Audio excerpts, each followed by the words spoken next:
Hey class, Mr. Andrews here. I was going to go over a little bit of information for you on the results and analysis section, or the findings and analysis section.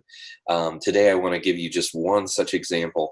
This one comes from the 5-score sample paper on gun control laws that you can find on our Canvas homepage. I wanted to walk you through it, kind of just giving some live annotation and feedback on what I'm seeing, and also what are some of the implications of what we see this particular student doing with this social issue, and what those implications are for your paper. So I'm just going to walk through it, try to note any sort of like tips and takeaways from it that I can offer up as we go. Um, so let's get started. So the states analyzed were a sample of 31 states. It's worth noting that in this paper, what they're trying to do is understand how and in what ways and to what extent really gun control laws and economic factors impact guns, and gun deaths and gun violence, right? So they're wondering basically, is it the socioeconomic factors? Is it the gun control laws, which seems to have the deeper impact? There's a little bit of comparative analysis here happening. There's a lot of trying to understand the relationship between these variables as well. So let's take a look at how they tried to handle that very complex question, right? The states analyzed were a sample of 31 states. So they started right away by telling us a little bit about the data itself, right? What were they analyzing? The data can be viewed in Appendix D. Now, I mentioned in the last video of methods that you could make use of appendices, right? This student definitely did that. I've already looked ahead at it. I'm not going to scroll through it. You're welcome to, but their appendix it's massive. There's like I think like 25, 30 pages of all the data that they did, and they laid it out. It might be helpful to include that just to show your due diligence. That could end up being very impressive, just to show all the data that you compiled. And I know some of you had spreadsheets just filled with massive amounts of data that you had collected. You content analysis people, it might be really helpful to build your ethos and to have that appendix at least available. And again, is it something that most readers are going to look through? Absolutely not. But is it something most readers will feel more confident about as they know that it's there, right? Will it give them a sense of confidence in your research and your process? Absolutely it will. So due to the complexity of the collected data, multiple levels of analysis are necessary to answer the underlying question. So in other words, they're thinking, okay, I can't just look at this one way. Maybe there were different areas I needed to analyze, multiple processes. I know some of you didn't just like collect a bunch of data and then analyze it all at once. Maybe you did something with some of this data that you didn't do with some of that data, and you had to split it up, right? This is how they end up actually organizing their results section. The two groups of variables, gun control strictness and socioeconomic factors, are broken down into the following. And so they try to give us a sense of, okay, what is the different areas of data or categories of data I was looking at? If you're doing anything like content analysis, which is really what we're looking at here, right? You should be giving a clear sense. And I noted this on a lot of your PODs. You should be giving us a very clear and concrete sense of what were your categories, right? It's not enough to simply say, I looked at this data, or I looked at data and I found this, right? You really need to give a sense of what were you looking at? What were the factors you were looking at? What were the categories you were looking for? How did you categorize or code the data? And really importantly, why did you categorize it that way? Why was it relevant and pertinent to your goal? Right? And that's what they're trying to do here. So they give us a sense of, okay, here's what they broke it down to, right? Background checks, sales, owner responsibilities, classes of the weapons, safety, concealed carry. They looked through a lot of information, right? All of these variables. And one really cool thing is that right away, this writer is avoiding the impression that maybe they've oversimplified the issue, I think. It could be really easy to just say, well, I'm just going to focus on a few of these. But you probably would be left with some readers who say, well, what about population density? What about poverty? What about income inequality, right? They really tried to think of a lot of the variables that could be affecting it from a both socioeconomic and also regulation standpoint. So the dependent variable here is gun-related deaths per 100,000 people. So a correlation matrix was used to determine the correlation between the relevant variables and their visual relationship between the independent variables to determine their relative coefficients. The entire correlation matrix can be viewed in Appendix B, but will not be displayed in the section due to its size.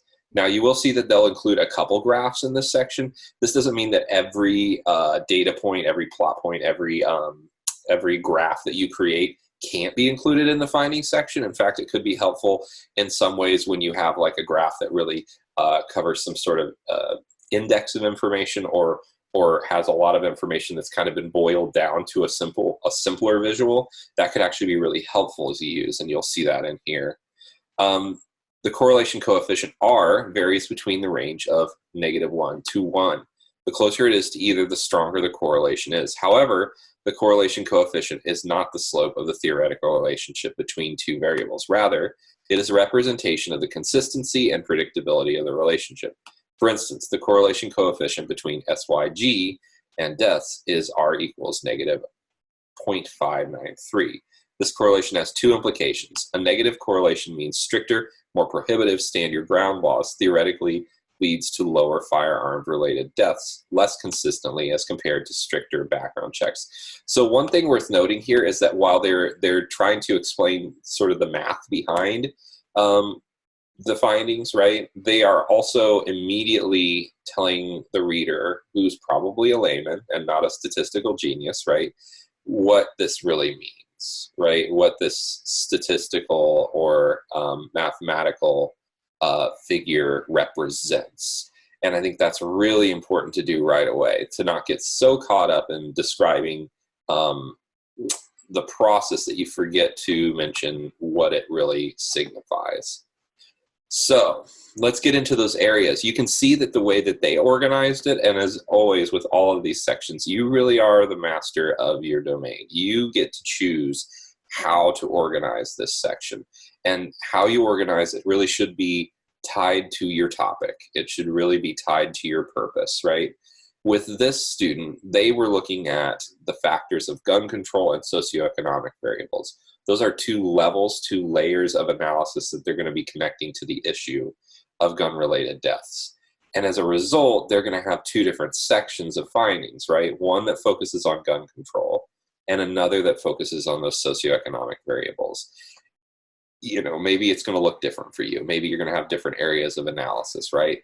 But those areas really should be more logically grouped together. And I would recommend definitely clustering them in a way that maybe makes it a little more bite-sized. Because if you find that you're looking through your findings section and there's a lot of information and it's just kind of one long seamless section, that could get really overwhelming to readers. Reader fatigue is a real thing. That's why we always recommend as writing teachers to not have too long of paragraphs. Likewise, breaking a section down into like these subheadings can really help readers to sort of stay on track, because there's these really focused clusters of information. And if your topic is really complex and you have a lot of findings and areas and categories of findings as a result, this might be the way to go. Have these subsections, right, with these different areas of focus in terms of what this information is, what this information is, what this information is. If there are layers of information, you should be, I would break them down. So multiple trends can be seen in the correlation matrix in Figure 1. The first trend is consistent negative correlation between strictness of gun laws and the rate of gun deaths. Now, controlling VCHK and SLS and WPNS theoretically yields a more consistent decline in overall death rates. It's worth noting that these, as confusing as it is to read these right here, they did note what these represent. You're welcome if there's a term and it's like a long term or a phrase even, a category that you're going to be referring to a lot. It's okay to come up with a key like this. This student came up with a key of different symbols, I guess, if you will, for each of these categories. It's okay to do that. That could be something really helpful to streamline the process if you find yourself typing the same word over and over again, and it's really slowing down the process of getting across what you're trying to get across. In order to understand the actual impact of each of these variables, I have graphed the relationships individually with scatter plots and extracted the line of best fit. And as you can see here, you know, scatter plot aside, they included this line here to give us a sense of the slope, because it may not be apparent right away, right? Mr. Wernke talked about this, like that in these graphs, the mean here can sometimes be lost, and so it's helpful to have that. The relationship between each state's background checks, x-axis, and the overall gun deaths is shown. The consistency and negative correlation between the two variables is clearly shown. Now, it can be really helpful. It's worth noting that the placement of your charts, it really is a strategic decision, right? I never recommend placing a chart in the middle of a section without at least giving it context, right? So what they've done here is they've given us context, right? They've told us what the purpose of the chart is. In order to understand it, I graph the relationships, right? So I would never just have a chart without an introduction first, or some sort of lead into it, right? Because otherwise you're going to have readers going, what am I looking at, right? Likewise, I would never go into the explanation of what is in the chart and what the chart signifies until after. And there's a couple reasons for that too. If you start to explain what they're seeing before they've even scrolled to see it, right, or they have to look down to see it, that's really going to create an interruption in terms of the reader's understanding as well. So let's keep going. And you'll notice, by the way, they're still referencing other figures that aren't even included here. These are almost like, these are maybe more significant findings, but there are other ones that they've opted to leave out, right? So how do you select what graphs to include and what not to include if you've got a ton of them? I would say I would really base that on significance, right? What is the most significant information to your findings, right? That is probably what you should handpick to include in this, as opposed to an appendix. Okay, so let's keep going. And then they include a couple extra charts here.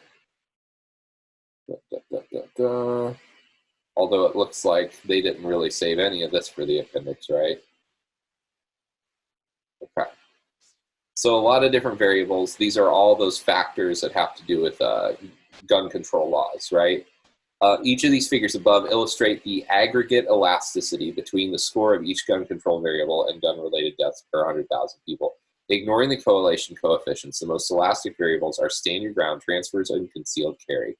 However, when considering correlation coefficients with a magnitude higher than negative 0.6, the most predictable and elastic variables are background checks, sales, and transfers. So again, it's kind of that rule of thumb, right? After getting into those next charts and just displaying them, they immediately follow that up with, okay, what's the significance of this, right? What is represented by these charts? They don't lead with that. It's worth noting. They followed it up with that, and that's a good practice. So next section, right? This is that next layer of data that they were looking at, socioeconomic factors. So we're in a new section now. The same analysis technique was used with socioeconomic variables. The factors most correlated with gun deaths were PDNS and PV, again, making references to those different terms, those codes that they used before, right? You're welcome to continue using that. Implying population density and poverty rates are the most predictable socioeconomic factors when predicting gun-related deaths. The relationships are visualized through figure 11 through 16. So again, giving us a sense right away of what are these charts meant to represent and how do they connect to their purpose. That's that lead-in that they provided, right? So we're going to go through a few, and you can see the trends are there. Okay, so again, following up the chart, same pattern again. We're going to talk about now what is significant about this, what information, what are some takeaways from those charts, right? So similar to my hypothesis, more favorable socioeconomic conditions are inversely related to gun deaths for the most part. The two variables, now for the most part, it's worth noting that they note exceptions, right? You don't want to oversimplify your information. You want to qualify it.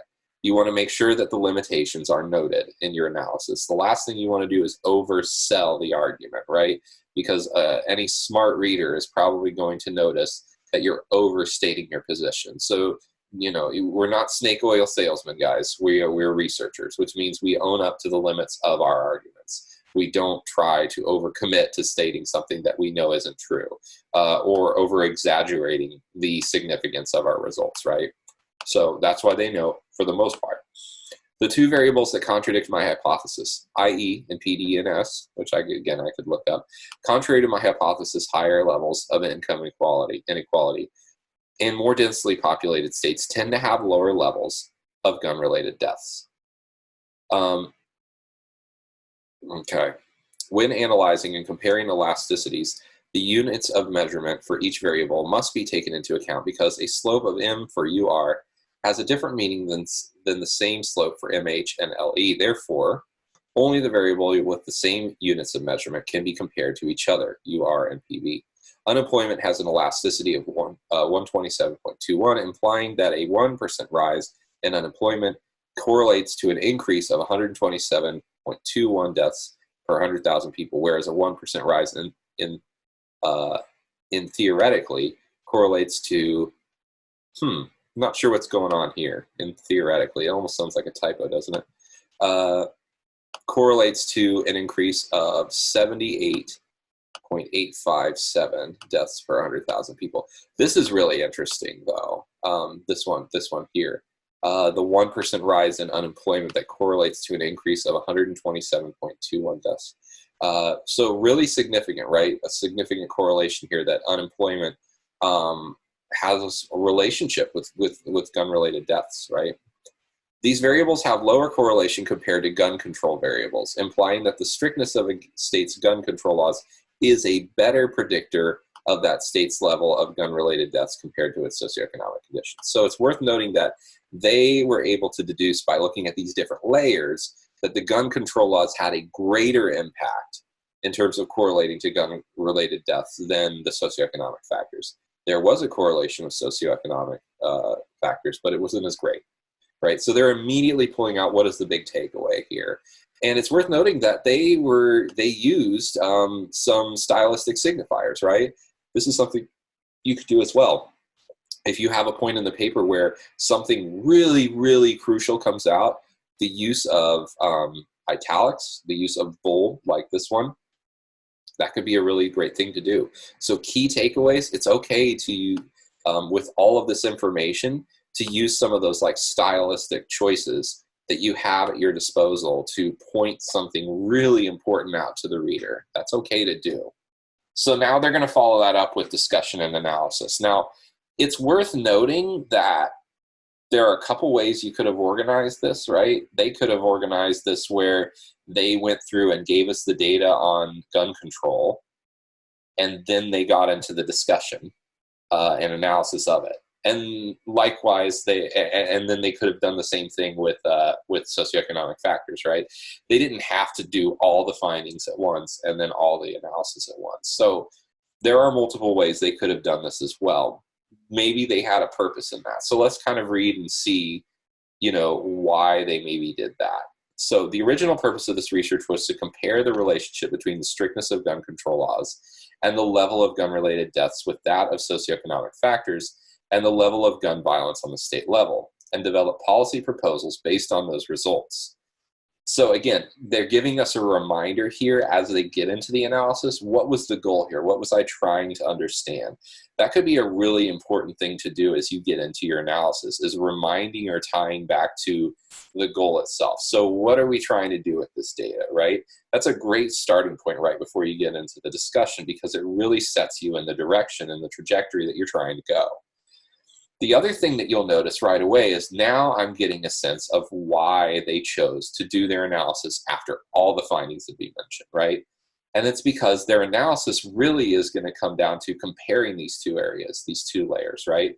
So talking about them in isolation probably wouldn't have made a lot of sense at the time, right? So instead, maybe they gave us a little bit of analysis, right? A little bit of those implications of those different areas, but really their focus here is to make those comparisons between those two areas. And so that's why they saved the analysis. Do you see how the way that they organized their analysis and findings really had to do with their purpose, right? And since they weren't looking at each of these areas in a vacuum, it made sense for them to save this afterwards. So gun control versus socioeconomic factors. Many significant relationships arise between the strictness of gun control laws and gun violence. An inverse relationship exists between all gun control variables and the level of gun-related deaths. Likewise, less favorable socioeconomic conditions are a predictor of higher levels of gun-related deaths for all variables except for, and again, they note the exceptions, the limitations, right? Unlike what Kwan 1997 concluded. Now, it's worth noting here, this is something that I noticed in a lot of your PODs, guys. You talked a lot about your results. Some of you really did a great job of talking about the implications and limitations of your own data. But one crucial piece that was missing from the discussion and from the analysis was connecting it back to the existing research. There are really two places in the paper where you should be connecting to the field of research itself, right? The first one is in your lit review and your introduction section, right? You should be discussing what is out there in the field already. What are people saying about your topic?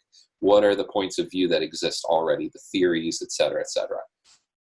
You should be coming back to that for the second time in this part right here, right? As you get into the discussion and analysis, you should be comparing your results to what is already known, right? And maybe there aren't, results that are exactly one-to-one with yours. Maybe nobody's done a study quite like yours, but there's probably either hypotheses or other studies that have similar implications or different implications that you should be making comparisons with. You should be putting your results, in other words, in conversation with the existing research as you perform your analysis. So unlike what Kwan 1997 concluded, my research suggests the strictness of gun control legislation is a better predictor of the level of gun-related deaths in a selected state than socioeconomic factors. Then again, his analysis of states' gun laws was more binary. Demographics were part of his socioeconomic variables. So it's worth noting, too, that as they're making comparisons, they're also comparing their process with that other person. So both of them were studied the same thing, right? They're not just comparing and reflecting on the differences in their results, though. They also note the differences in their approach. So if you find that there are other studies out there that are doing something similar to yours, and maybe you're either confirming or complicating what they had to say, or even contradicting it, it's worth also comparing not just your results, but also your approach. Did you do something different? Was your population different? Was your process different? It's worth analyzing those. Unlike what Paul 2017 suggested, income inequality is inversely related to the level of gun-related deaths. In order to explain these anomalies, I determined which variables these relationships existed through. This in turn helped me distinguish correlation with causation, which assisted me in developing policy proposals. So another thing that they take some opportunity to do in this analysis section is they don't just tell us what their conclusions are, they tell us about their process of thinking. One thing you can really do well here is to illuminate us into what did you do with this information once you had it? What was your process of thinking? Walk us through the logic. If this were a math problem, show us the work. Correlation versus causation. Upon reviewing the results, conflating correlation with causation is an easy fallacy to resort to in an attempt to develop appropriate policy proposals. Take background checks and poverty rates, for example. My results demonstrate that stricter background checks and lower levels of poverty both correlate to lower levels of gun-related deaths. However, determining which variable actually causes this reduction in gun-related deaths is not a matter of pure assumption, considering the following graphs. States with higher poverty also tend to have stricter levels and background checks. This implies one of two things. One, stricter gun control measures cause the lower levels of gun-related deaths with poverty being coincidental in the relationship, or two, lower levels of poverty cause the lower levels of gun-related deaths with background checks being the coincidental factor. Or it might be a combination of both, with one having more of an impact than the other. Now, here's the thing.